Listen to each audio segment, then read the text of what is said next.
Spring 1943.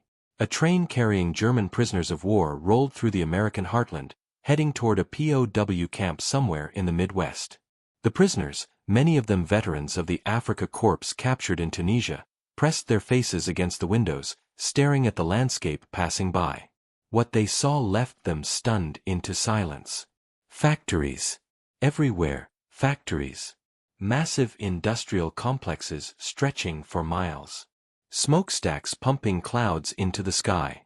Railroad yards packed with thousands of freight cars. Highways filled with trucks moving in endless streams. And all of it untouched by war. Oberstleutnant Hans Weber, a panzer crewman who had fought across North Africa, turned to his fellow prisoners. "This is what we're fighting against? This." The scope of American industrial power, which German propaganda had dismissed as exaggerated or irrelevant, was laid bare before their eyes. And with each mile the train traveled, the terrible truth became more undeniable. Germany was not losing the war due to lack of courage or fighting spirit. Germany was losing because it was fighting an industrial giant that operated on a scale German soldiers had never imagined possible. Over the next months and years, over 370,000 German POWs would be held in camps across the United States. They would witness American industry firsthand. They would see factories producing weapons, vehicles, and supplies at rates that seemed impossible. They would talk to American guards and civilians who casually mentioned production numbers that exceeded Germany's entire industrial output. And slowly, painfully, they would come to understand why Germany couldn't win this war. This is not a story about battles or campaigns. This is a story about the moment when German soldiers, many of them true believers in German superiority, confronted the reality of American industrial capacity. When they saw with their own eyes the factories, the production lines, the endless material abundance that made Allied victory inevitable. German propaganda had told them that America was weak, decadent, incapable of matching German military production. That American soldiers were poorly equipped with inferior weapons. That Germany's superior engineering and fighting spirit would overcome any numerical advantages the Allies might possess. The POWs who traveled through America's industrial heartland learned otherwise. They saw the truth that German leadership had hidden or refused to believe. And that truth was crushing. America wasn't just outproducing Germany. America was operating on an entirely different scale of industrial warfare. The United States was building tanks, planes, ships, trucks, weapons, and ammunition in quantities that made Germany's production look insignificant by comparison. And they were doing it while simultaneously supplying Britain, the Soviet Union, and other allies through Lend-Lease. The factories the POWs saw from their train windows weren't even on war footing when the war began. America had converted civilian industries to military production and built new factories from scratch, all in less than 2 years. The industrial transformation was complete and devastating. For the German POWs, witnessing this industrial might was a profound psychological shock. Many had believed Germany would win through superior tactics, better weapons, and stronger will. Seeing American factories operating at full capacity made them realize that none of those advantages mattered when facing an enemy who could produce weapons and supplies faster than Germany could destroy them. This is the story of what German POWs saw when they witnessed American industrial power firsthand. The factories that ran day and night. The production lines that never stopped. The abundance of materials that seemed endless. And the gradual, painful realization that Germany had been fighting a war it could never win. The journey from the battlefield to American POW camps was about to teach German soldiers the most important lesson of the war. Industrial capacity determines victory in modern warfare. And in that contest, America was unbeatable. The journey to American POW camps began at the point of capture. For most German soldiers taken prisoner in North Africa, Italy, or later in France and Germany, the initial shock was simply being captured. Many expected harsh treatment based on propaganda about Allied brutality. Instead, they found themselves processed efficiently, given medical care if needed, and transported to collection points with surprising organization. American military logistics handled POWs the same way it handled everything else, systematically and at scale. Oberst Friedrich Kempf, a staff officer captured in Tunisia in May 1943, later wrote about his initial impressions. "We expected chaos, perhaps even mistreatment. Instead, we found an administrative machine that processed thousands of prisoners with remarkable efficiency. They had forms, procedures, and systems for everything. Even as prisoners, we could see the organizational capability." From North Africa, POWs were shipped to ports and loaded onto transport ships. The voyage across the Atlantic took weeks. The ships were crowded and uncomfortable, but POWs received regular meals and medical attention. The contrast with German treatment of Soviet POWs was stark and not lost on the prisoners. "We were fed twice daily on the ship," recalled Unteroffizier Karl Schneider. "The food wasn't excellent, but it was adequate and regular. We knew how our army treated Russian prisoners. The Americans treated us far better than we treated our enemies." The Atlantic crossing itself revealed American naval power. The POW ships traveled in convoys protected by numerous warships and aircraft. U-boats occasionally attacked, but the convoy defenses were formidable. The prisoners could see the scale of American logistics. Dozens of cargo ships carrying supplies to Europe, protected by a naval umbrella that dominated the ocean. When the ships approached American shores, POWs were allowed on deck in groups. What they saw amazed them. Harbor facilities that dwarfed anything in Europe. Shipyards with dozens of vessels under construction simultaneously. Cargo handling equipment moving supplies with mechanized efficiency. And all of it operating at a scale that seemed incomprehensible. "The Port of New York was our first real glimpse of American industrial power," Kempf wrote. "We could see dozens of cargo ships being loaded simultaneously. We saw ship construction yards with vessels in various stages of completion. The scale of operations was staggering. This was just one port, and America had many." From the ports, POWs were loaded onto trains for transport to camps throughout the United States. The train journey became the defining experience for many prisoners. It took days or even weeks to reach camps in the interior, and the trains traveled through the heart of American industrial regions. The prisoners saw steel mills in Pennsylvania that operated continuously, glowing orange day and night. They passed automotive factories in Michigan that stretched for miles. They witnessed oil refineries in Texas processing fuel in vast quantities. They traveled through agricultural regions where mechanized farming produced food in abundance. "Every hour brought new revelations," recalled Weber. "We would see a massive factory complex and think it must be the main armaments production center.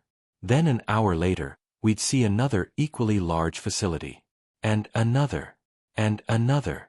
We began to understand that what we were seeing wasn't exceptional, it was normal for America." The American guards were often willing to talk, and their casual comments were illuminating. They mentioned that their hometown had a factory producing trucks or engines.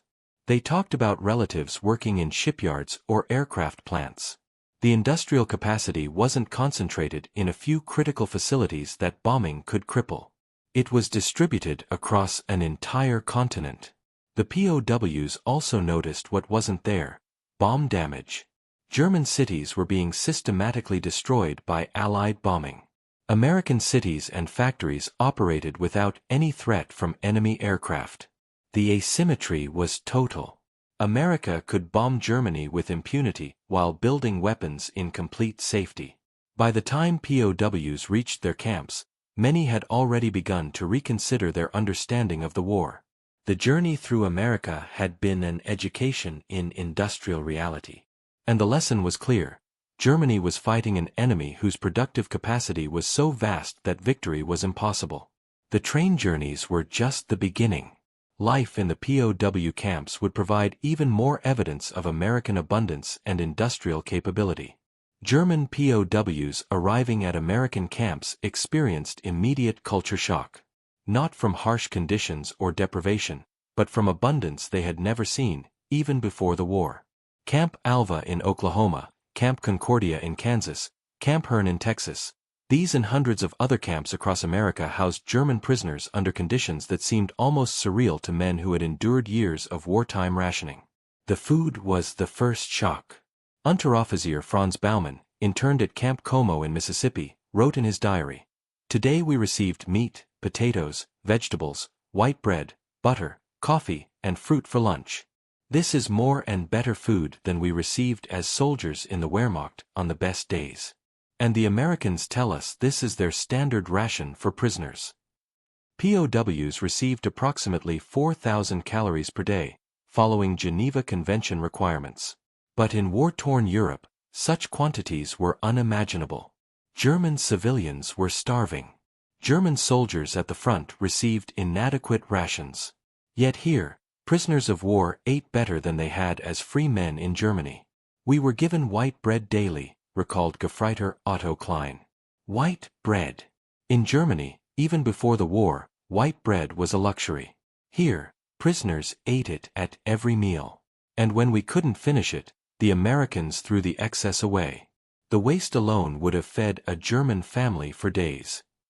The camps themselves revealed American material abundance. Barracks were heated in winter and had running water. POWs received new clothing, uniforms marked with PW, but of better quality than much of what German soldiers wore in the field. They had access to showers with hot water, medical facilities with adequate supplies, and recreational areas with sports equipment. "The camp hospital had more medicine than our field hospitals ever possessed," noted a German medic at Camp Blanding in Florida. "Sulfa drugs, bandages, surgical instruments, all in abundance. Our doctors could treat prisoners better than we had treated German soldiers at the front." The casual waste astounded the prisoners. Americans threw away food that would have been precious in Germany. Equipment was discarded when newer versions became available rather than repaired and reused. The abundance was so total that conservation seemed unnecessary. But the real revelation came from interactions with American guards and civilians. The guards were often men considered unsuitable for combat duty, too old, too young, or medically unfit. Yet even these rear echelon troops had equipment and supplies that frontline German units would envy. "Our guards had multiple uniforms, new boots, and carried weapons that were well maintained," observed Feldwebel Heinrich Müller.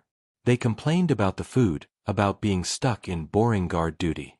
They didn't realize that their hardship posting had better conditions than elite German units experienced in combat." POWs who worked outside the camps, picking crops, working in lumber camps, or doing other agricultural labor, saw American civilian life firsthand. They encountered farmers who owned tractors and trucks. They saw small towns with paved roads, electric lights, and shops full of goods. They met factory workers who earned wages that would have been considered wealth in Germany.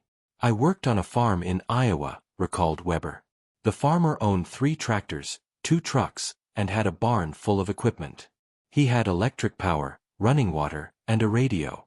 He was considered an ordinary farmer, not wealthy. Yet he had more material goods than a successful businessman in Germany possessed before the war. The abundance wasn't limited to material goods." POWs noticed that Americans seemed healthier, taller, and better fed than Europeans. Children in nearby towns were robust and active. Civilians showed no signs of the malnutrition increasingly common in Germany. "The Americans are a wealthy people," Kempf concluded. "Not the wealthy few, but the entire population. They possess material abundance at every level of society. This wealth translates directly into industrial and military capacity. They can afford to build weapons in quantities we cannot match because they have resources to spare even after feeding, clothing, and equipping their entire population." The first impressions of American abundance were overwhelming. But POWs hadn't yet seen the factories where that abundance was created. Those revelations were still to come, and they would be even more shocking. Some German POWs were assigned to work details that brought them into direct contact with American industrial facilities. Under Geneva Convention rules, prisoners could be used for non-military labor. Many found themselves working in or near factories, giving them unprecedented views of American war production.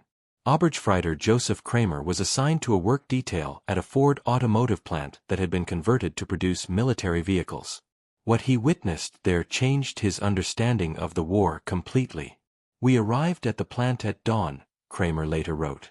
The facility was enormous, several square kilometers of factory buildings.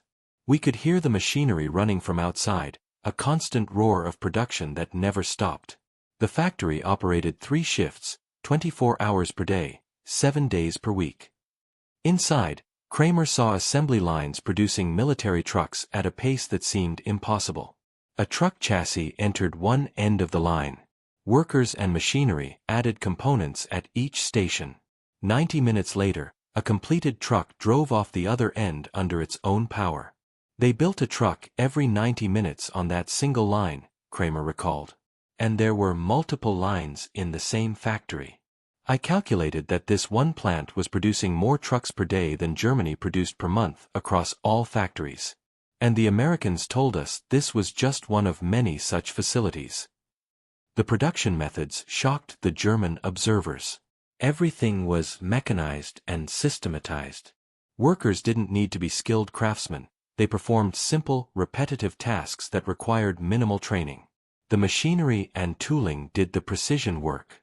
A worker would install the same component on every vehicle that passed his station, explained Feldwebel Paul Richter, who worked near a tank factory. He became extremely fast at that one task. The next worker did a different task. The specialization and division of labor created incredible efficiency. Germany still built vehicles largely by hand, with skilled workers doing multiple tasks. The American system was faster and required less skilled labor. The quality control was equally impressive. American factories had inspection stations where components and completed items were checked against specifications. Items that didn't meet standards were rejected and sent back for correction. The Germans had quality control too, but not at this systematic, industrial scale. They could afford to reject components that were slightly out of specification because they produced such quantities, noted an engineer among the POWs. "In Germany, we would use components that were marginally acceptable because we couldn't afford waste. The Americans maintained higher standards because their production volume gave them that luxury." POWs working near aircraft factories saw even more staggering production. Bombers that would take months to build in Germany emerged from American factories in weeks. The standardization, the tooling, the organization, everything was optimized for mass production at a scale Germany had never attempted. "I watched B-24 bombers being assembled," recalled Lieutenant Werner Schmidt. The factory had multiple assembly lines running simultaneously. Wings built at one station, fuselages at another, everything coming together at final assembly. They completed multiple aircraft per day. Multiple complete bombers, every single day, from one factory. The steel mills were equally impressive. POWs transported near Pittsburgh or Gary saw furnaces producing steel continuously. The quantities were staggering, millions of tons per year from facilities that operated without pause. "The steel production alone exceeded Germany's total capacity," observed Kempf. And that steel was being turned into ships, tanks, vehicles, weapons, and structural materials at rates we couldn't comprehend. The industrial pyramid was massive: raw materials, intermediate production, final assembly, all operating at maximum capacity. Perhaps most disturbing to the German POWs was the realization that American factories operated in complete safety. No bombs fell on Detroit or Pittsburgh. No air raid sirens interrupted production. Workers arrived on time, worked full shifts, and went home without fear of attack. "Our factories were being bombed constantly," Weber reflected. "Production was disrupted, workers killed, machinery destroyed. The Americans built weapons in perfect safety while destroying our industrial capacity. The asymmetry made victory impossible." The Germans were seeing what American industrial might look like at full mobilization. And every observation made their own nation's defeat seem more inevitable. Daily interactions between German POWs and American guards, workers, and civilians provided informal education about American industrial capacity. These conversations, often casual and unrehearsed, revealed truths that propaganda had hidden. American guards were surprisingly open about discussing production. They saw no reason to hide information that German POWs could observe everywhere. The conversations were illuminating and often shocking to the prisoners. I asked a guard where he was from, recalled Gefreiter Ludwig Becker. He said Detroit. I asked what Detroit produced. He laughed and said, everything. Tanks, trucks, aircraft engines, weapons. He mentioned that his uncle worked at a plant producing tank engines, and they made hundreds per month. I thought he was exaggerating. Later I learned he was understating the numbers. The casual way Americans discussed production quantities stunned the Germans. A guard might mention that his hometown had a shipyard that launched a Liberty ship every few days. Another would talk about his wife working in an aircraft factory where they employed 30,000 people. These numbers, delivered casually in conversation, revealed an industrial scale the Germans had never imagined. The Americans didn't boast, noted Muller. They stated facts matter-of-factly, as if producing thousands of aircraft or hundreds of tanks per month was normal and unremarkable. To them, it was normal. To us, it was incomprehensible. Some POWs had technical backgrounds and asked detailed questions about manufacturing processes. American workers were often willing to explain. They described assembly line techniques, quality control systems, and the specialized tooling that made mass production possible. I spoke with a civilian who worked at a tank factory, recalled Richter. He explained how they used interchangeable parts so any component would fit any tank.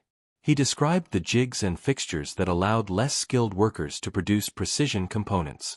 He told me about the time studies that optimized every step of the assembly process.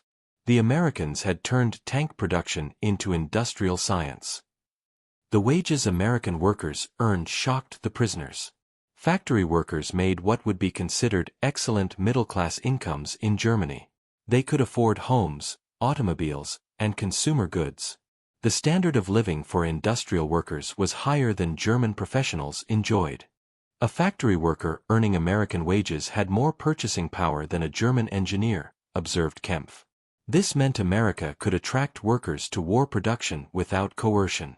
They volunteered for factory work because it paid well. Germany increasingly relied on forced labor and slaves. The difference in worker motivation showed in production quality and efficiency. Women working in factories particularly surprised the Germans. American propaganda posters showing Rosie the Riveter weren't exaggerations. Millions of American women had entered the workforce, replacing men who joined the military. They operated machinery, assembled components, and performed skilled technical work. I saw women welding, operating drill presses, and driving forklifts, recalled Weber. In Germany, women did agricultural work or light assembly. The Americans trained women for industrial jobs we would have considered impossible for them. This doubled their available workforce immediately. The most devastating conversations involved production comparisons. When POWs mentioned German production numbers, often inflated by propaganda, Americans would laugh and say their numbers were higher by factors of 5 or 10. I told a guard that Germany had produced 20,000 tanks, Schneider remembered. He said America had produced over 80,000 just through 1944, and production was still accelerating.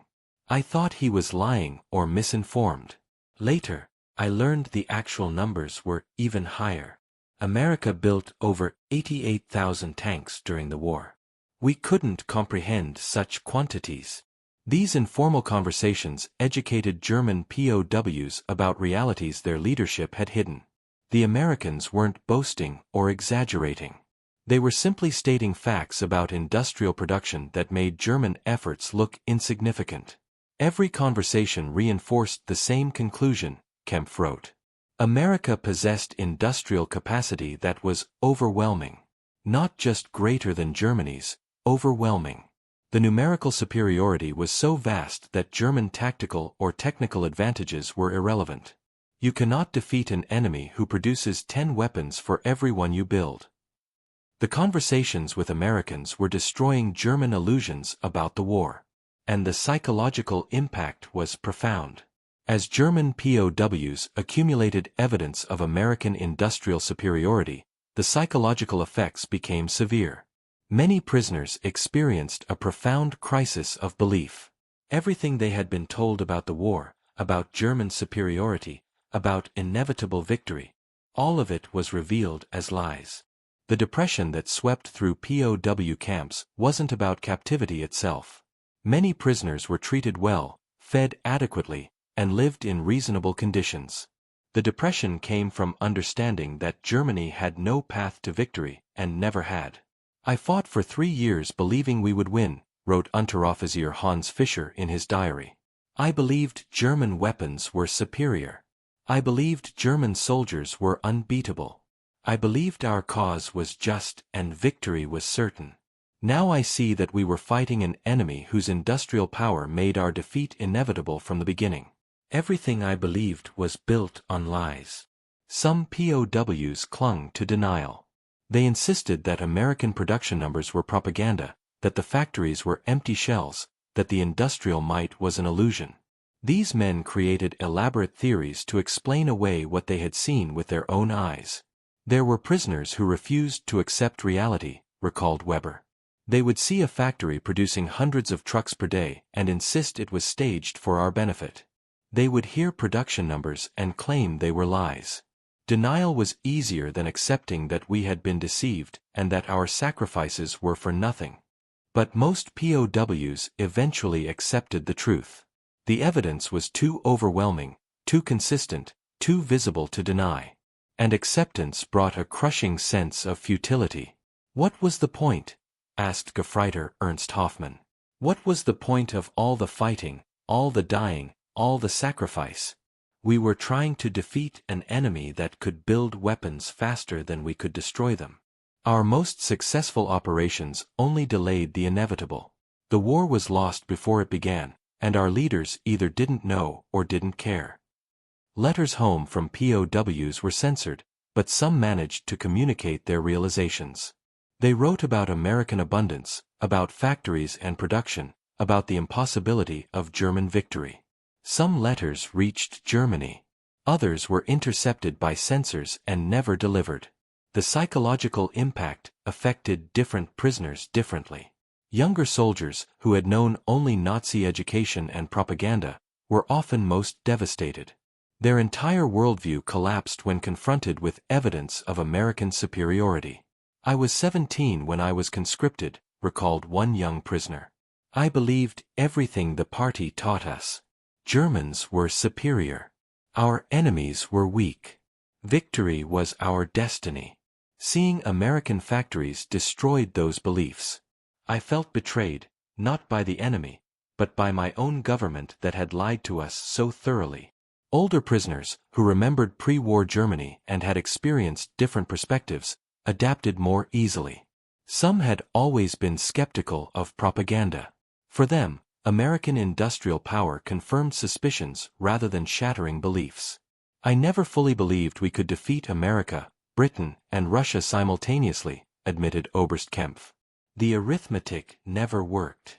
But seeing American production confirmed my fears. We were fighting a war that mathematics and industrial capacity made unwinnable."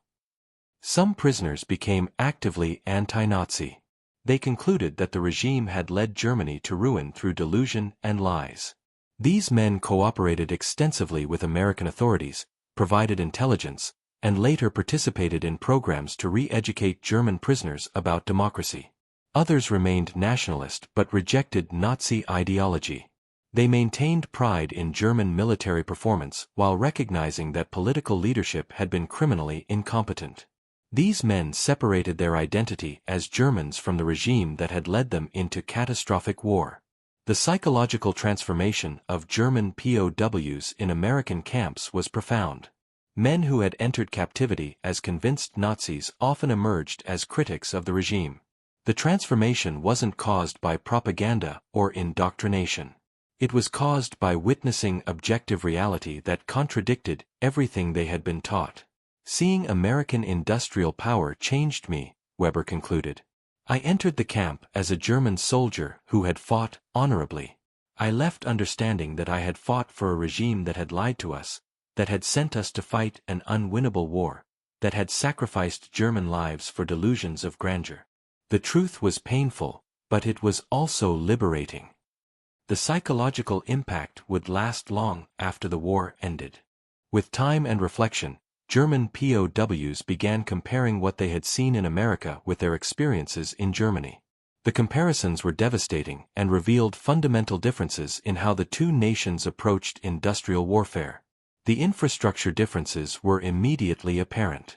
America had paved highways connecting cities and industrial centers.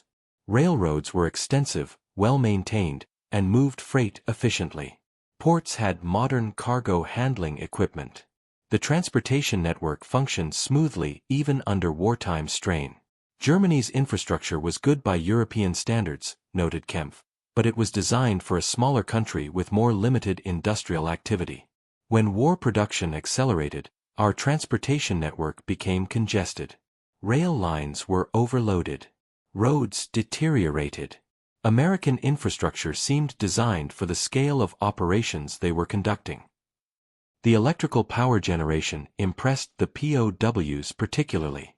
American factories had abundant, reliable electricity. Power generation capacity far exceeded peacetime needs, providing reserves for wartime industrial expansion. German factories increasingly suffered power shortages as the war progressed, and Allied bombing damaged generating stations. American factories ran 3 shifts continuously because they had unlimited electrical power, observed Richter. Our factories sometimes had to reduce operations due to power limitations. Another asymmetry that favored American production. The raw material situation was even more one-sided. America had domestic sources for virtually every material needed for war production: iron ore, coal, copper, aluminum, oil, rubber. When domestic supplies were insufficient, America imported from secure sources throughout the Western Hemisphere. Germany depended on imports for critical materials and lost access to many sources as the war turned against them. Synthetic substitutes helped but never fully compensated. American factories used the best materials available. German factories increasingly worked with inferior substitutes. We made synthetic rubber and synthetic fuel because we lacked natural sources, explained a German engineer among the POWs. These substitutes worked but were more expensive and often inferior in quality.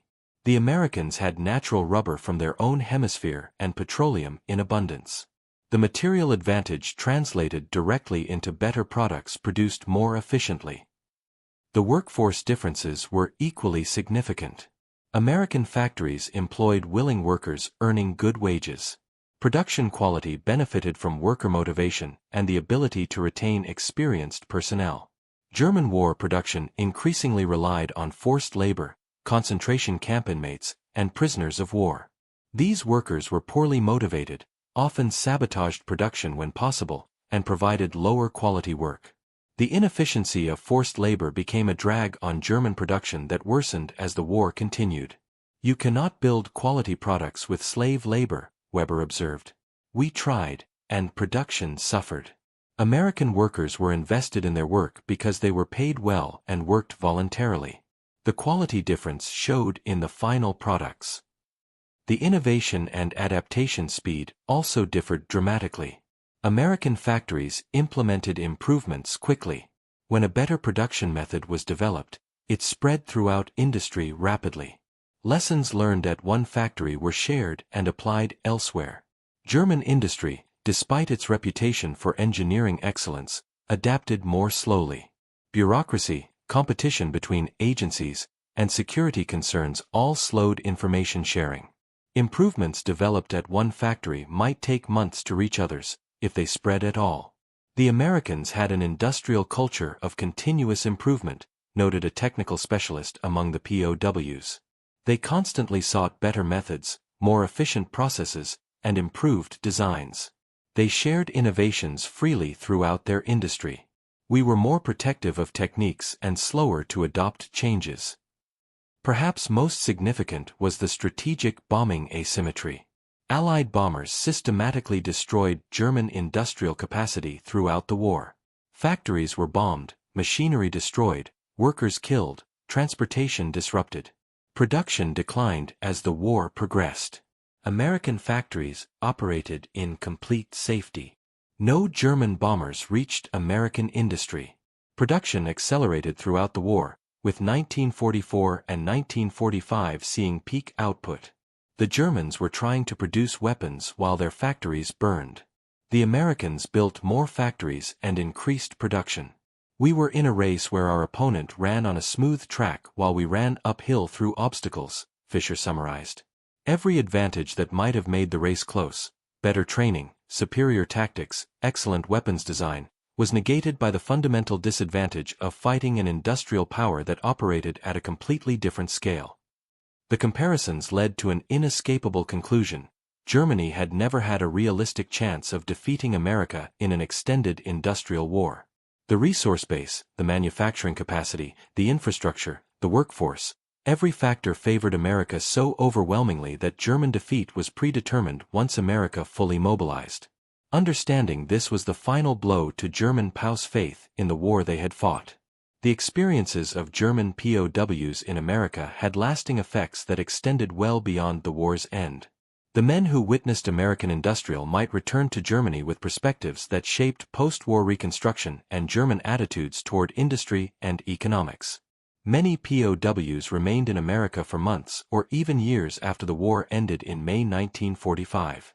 The process of repatriation was slow, and prisoners continued working and observing American society. The extended exposure only reinforced their initial conclusions about American industrial superiority. When they finally returned to Germany in 1946 and 1947, they found a devastated country. Cities were in ruins. Factories were destroyed. Infrastructure was shattered. The contrast with the America they had left could not have been starker. "I returned to Hamburg in 1947, recalled Weber. The city I had known was gone, replaced by rubble and ruins. I had spent 3 years in America seeing factories operating at full capacity, cities intact and prosperous, people well-fed and optimistic. Returning to Germany was returning to a graveyard. The destruction was total, and we had brought it upon ourselves." But the POWs who had witnessed American industry also brought back knowledge and perspectives that proved valuable during Reconstruction. They had seen modern production methods, quality control systems, and efficient organization. Many applied these lessons to rebuilding German industry. "I worked in industrial management after the war," noted Richter. "Everything I had learned watching American factories, I applied in Germany. The assembly line methods, the quality control, the systematic approach to production, all of it came from what I observed as a prisoner in America." In a strange way, captivity was an education that benefited Germany's recovery. The psychological transformation of German POWs influenced broader German attitudes. Men who had witnessed American industrial power were skeptical of militarism and nationalism that had led to catastrophic defeat. Many became advocates for democracy, international cooperation, and economic development rather than military power. "We learned that military strength without industrial capacity is meaningless," Kempf reflected in his post-war memoir. "Germany had excellent soldiers, good weapons, and competent commanders. None of it mattered when facing an enemy that could outproduce us 10-1. Post-war Germany needed to focus on economic development, not military adventures." Some former POWs maintained connections with America after returning home. Friendships formed between prisoners and guards or civilian workers continued through correspondence. These personal connections helped foster post-war reconciliation and contributed to the strong German-American relationship that developed. The stories POWs told about their experiences in America became part of German collective memory. The accounts of American abundance, industrial power, and fair treatment of prisoners contrasted sharply with Soviet treatment of German POWs. The comparison influenced German political orientation during the Cold War. "We understood that America had treated us honorably despite being enemies," observed Fisher. "Soviet camps killed German prisoners by the thousands through starvation and abuse. The difference told us which side represented civilization and which represented barbarism. This shaped German attitudes during the division of our country. The industrial lessons German POWs learned proved prophetic. Post-war Germany embraced the American model of mass production, quality control, and systematic manufacturing. The Wirtschaftswunder, the German economic miracle of the 1950s and 1960s, was built partly on industrial methods that returning POWs had observed in America. German automotive, machinery, and electronics industries adopted American production techniques while adding German engineering excellence. The combination proved powerful, making West Germany an industrial powerhouse within 2 decades of total defeat. The legacy of German POWs witnessing American industrial might extended beyond economics. It represented a fundamental shift in German strategic thinking. Military power alone could not guarantee security or prosperity. Economic strength, international cooperation, and democratic governance were the foundations of national success. I fought for a Germany that believed in military conquest, Weber concluded in a 1980s interview. I saw that Germany destroyed by an enemy whose strength came from industrial capacity, not military tradition. The Germany we rebuilt after the war was different, focused on economics rather than conquest, cooperation rather than domination. We learned our lesson, though the price of that education was terrible. The experience of German POWs in America was a microcosm of why Germany lost World War II. Industrial capacity determined the outcome of modern warfare, and in that contest, Germany never had a chance. The prisoners who witnessed American factories understood this truth completely. They returned to Germany bearing knowledge that helped rebuild their country, but also bearing memories of their own defeat, a defeat caused not by failure of courage or military skill, but by the simple mathematics of industrial production. America could build weapons faster than Germany could destroy them, and that fact alone determined the war's outcome. The lesson was learned at tremendous cost, but it was learned completely. And post-war Germany was shaped by men who had seen American industrial power firsthand and understood that future prosperity came from economics, not militarism.